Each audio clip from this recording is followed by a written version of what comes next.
welcome back to the second segment of Rimshots with Sean, brought to you by Barstools and Bandtalk. We have Rick Howe, who we want to say retired. We can't say retired. He's got so much on the go right now. One of the things I miss about, and Todd's doing great. Todd's amazing. There was a guest that you introduced, almost 2 years ago. It was right around the time that the mass shooting happened. A gentleman by the name of Paul Palango. Yes. And you had Paul on the show. I remember I was in my car driving, and Paul was talking about some of the stuff that was going on, and I was just, geez, that sounds kind of weird. You had him on a few times after that, and to me, it seemed like everything that he brought up within 2 or 3 weeks happened to the letter. And it went from kind of, okay, this guy's kind of a little wacky to, he knows what's going on. I want to get your take on what's going on with the Mass Casualty Commission. What you think is happening there. Do you think it's accomplishing what it needs? Just I want to get your take on that, Rick. No problem. First, let me say about Paul Palango. A couple of listeners gave me a heads up about this guy, a guy in Nova Scotia, former journalist out of Toronto, who was saying some pretty interesting things about Gabriel Wortman and that massacre in April 2 years ago. And so I gave him a call and I invited him to come on the show for 15 minutes just to give us highlights of what he was saying. And I tell you what, the response was overwhelming. People saying, you got to get this guy on again. So next time I had him on for half an hour, again, the response is the same, just overwhelming. Emails, phone calls. I had him on for an hour, and I had him on for a couple of times for an hour, and other times for 30 minutes or so. But, people were riveted to what he had to say, and you're right.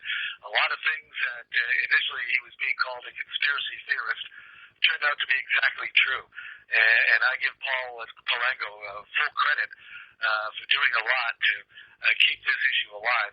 And because I believe, as does Paul Palango, that the Mass Inquiry Commission is involved in a cover-up about what really is going on. There is something happening outside of that massacre that might have led to the massacre that police, somehow the RCMP that is, don't want the public to know about. Palango's suspicion, and I agree, is that Gabriel Wortman was a CI, a confidential informant, initially to the Halifax police. In fact, one of his best friends is a senior Halifax police officer. And word was that Wortman was a CI for Halifax, and then the RCMP took him on because I believe that Wortman had connections to the Hells Angels in New Brunswick. He was smuggling, weapons and drugs and other things across the border from Maine.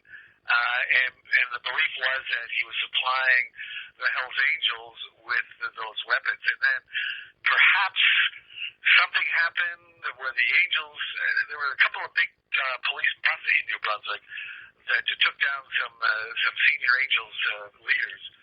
And there's suspicion that perhaps word got out that Wortman had somehow provided police with information, and that maybe Wortman was now on some kind of hit list.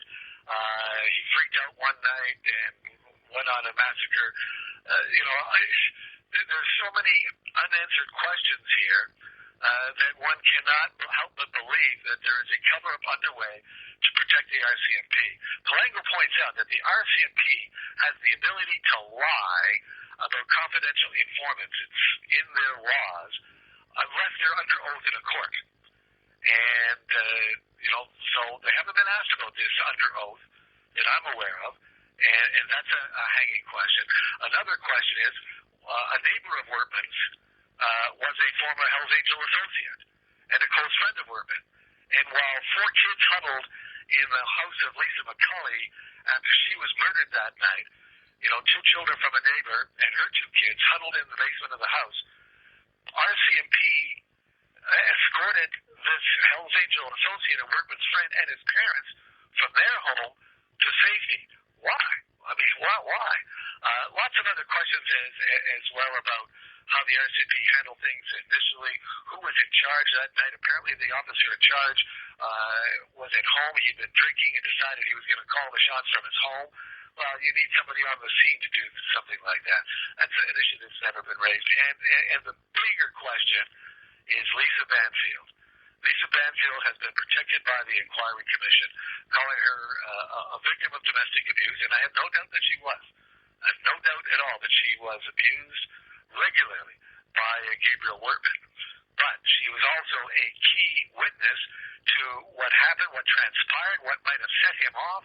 How did she manage to get out of handcuffs and escape from an RCMP, the mock-up car that Wortman had, crawling through the little hole between the back seat and the front seat, and then running into the woods, and with hardly, winter clothes at all, none in fact, just apparently tights and bare feet even.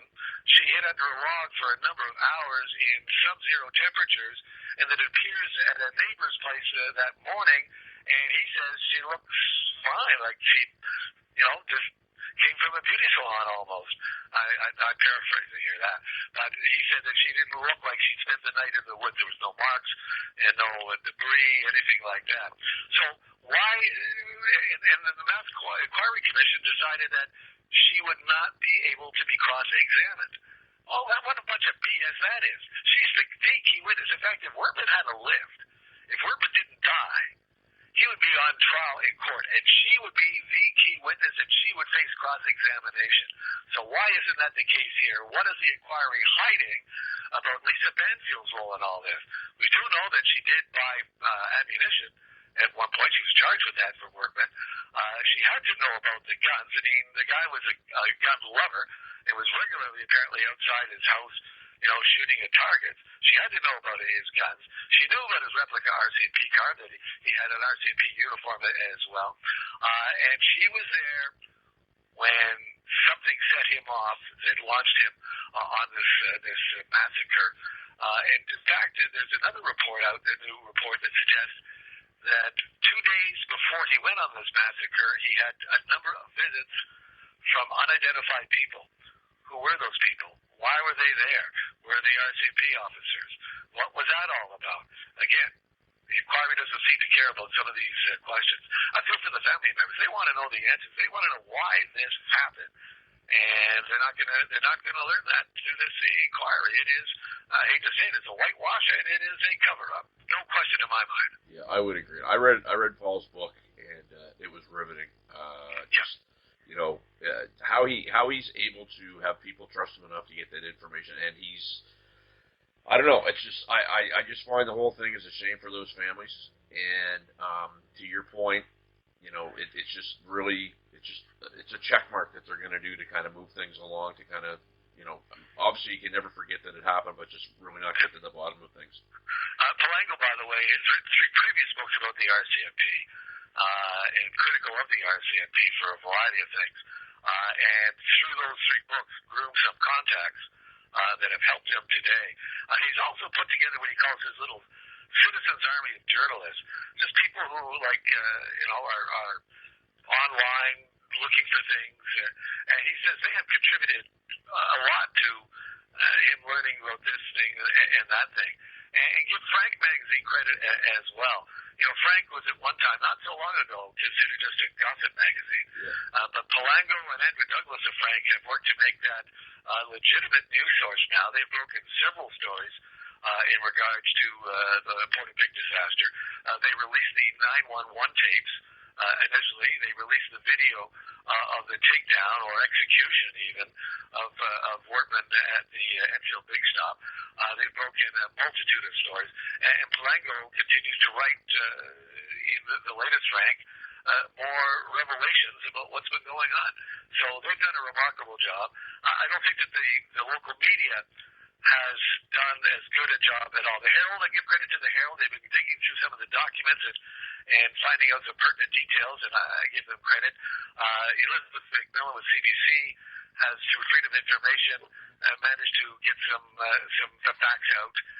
But outside of that, the local media has basically fallen down.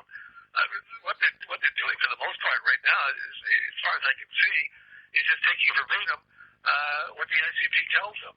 The ICP issues a release, and that's what you hear on the air, just a repeat of that. There are no more reporters today like there were back in the golden age of radio back in the 70s and 80s and 90s when we were we were competitors with CHNS. The new FM stations were coming on, C100 and Q104. It was a dog-eat-dog business. And, at CJC's, when I got there in 1970, we had 3 reporters. 3. Today, News 95.7 has 0. The all-news station has 0 reporters. I think the local media has fallen flat in its face when it comes to digging out information and getting to the bottom of what happened back in April 2020. Yeah, it's sad. One of the questions that I was thinking about today that I was going to ask you, obviously, you mentioned CFDR. I mean, I saw, or the station I used to listen to with my father driving to hockey when I was 7 years old.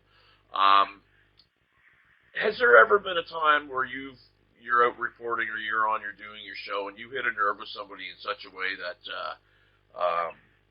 they send you anything from a nasty email to a phone call to you run into them in a grocery store and it's a little uncomfortable? Has that ever happened to you? Oh yeah. In fact, when I was a reporter in St. John, Point Pro, the nuclear power station, was being built, and there was a strike, Wildcat strike started. So I was sent there to go cover it outside of St. John. It's about a half-hour drive, I think. I pulled into the parking area, and 4, I'll call them iron workers, started walking towards me with big pipes in their hand. So I got out of the car to ask them some questions, and they just pointed the pipes at me and said, "You turn around, go home," which I did. Yeah. But in regards to the show, I've had many people, and basically one of the things that struck me was back in the early days of the show, I was very much in favor of same-sex marriages, which was the hot item at the time. And I remember a listener called me up and called me anti-Christian. She complained to the CRTC and all of that, and vowed never to listen to the show again. A number of people have vowed never to listen again, and the next day they're back on the air. And nasty emails. I get a few of those, but I appreciate them. I really do. I like. My whole purpose of that show was to give people a voice. I had regular guests on, like the mayor and councilors in the previous, but I also had, citizen groups and other organizations, giving them an opportunity to speak their mind. And then the open hours each day gave people an opportunity to say whatever they freaking wanted. And, I had control over that.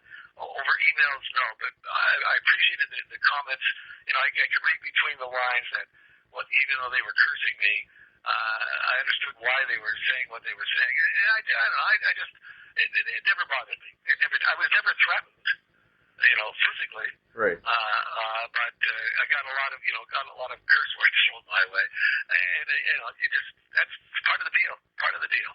A friend of mine had a real funny comment. He said your show was almost like had a Seinfeld tinge to it in that you were Jerry and you had all these characters. So you had Dr. John was on there, Cecil Wright was on there, as guests.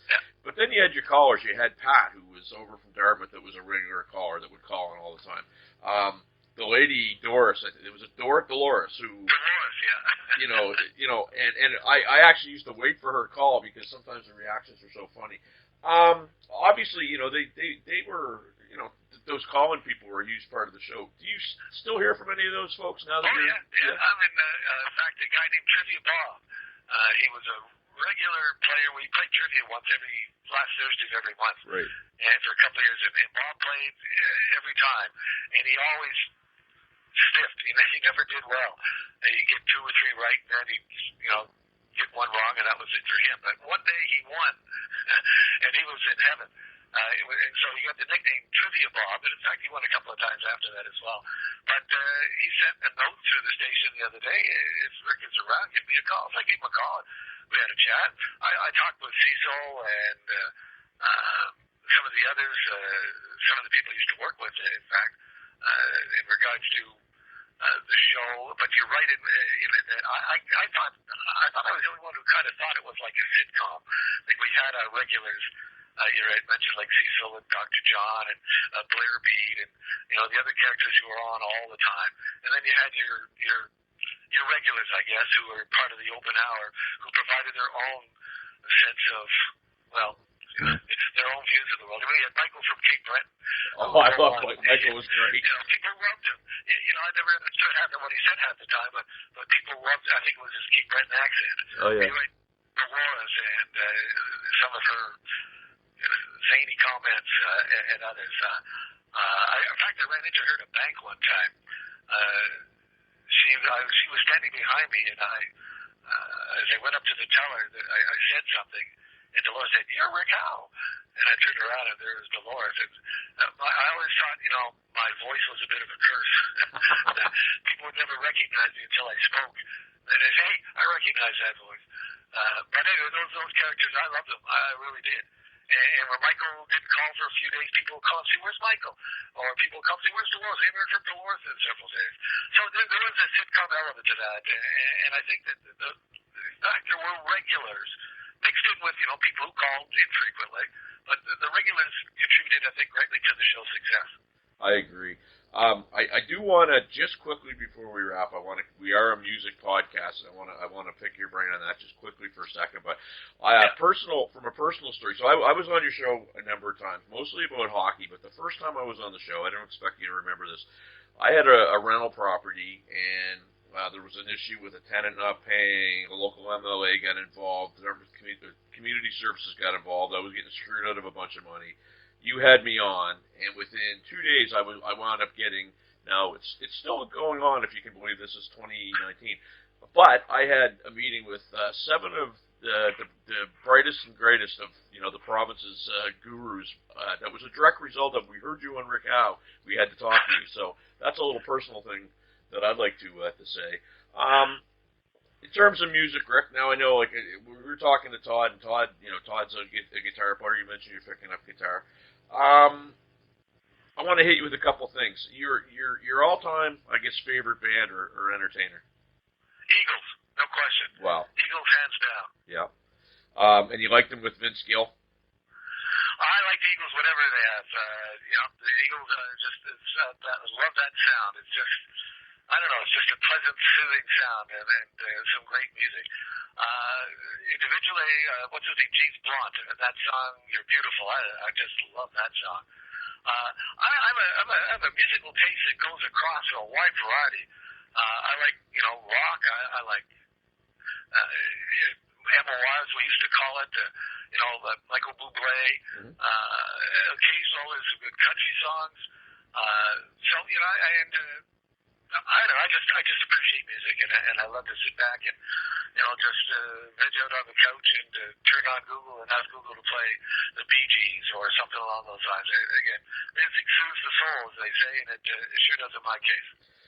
Well, I tell you, my friend, I could do this all night, but I know you're busy. You are retired, but you still have stuff on the go. So I really want to thank you for doing this. I want to thank your wife for actually connecting us, because she said, "Oh, Rick's not on social media too much." So, no, I gave up when I left work and retired. I gave up cell phones.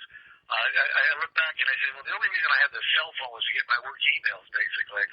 So I'm not working anymore, so I don't need that. So just see, now she still has her phone. She's glued to that like anything, but that keeps us in touch with the rest of the world.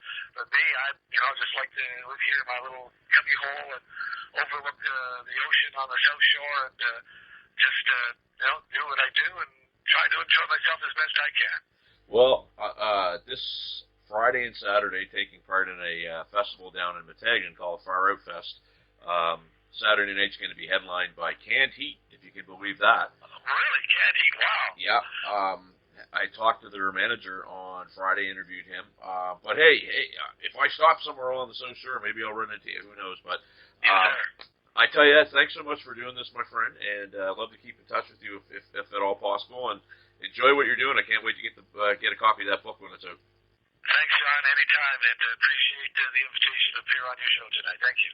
Thank you so much.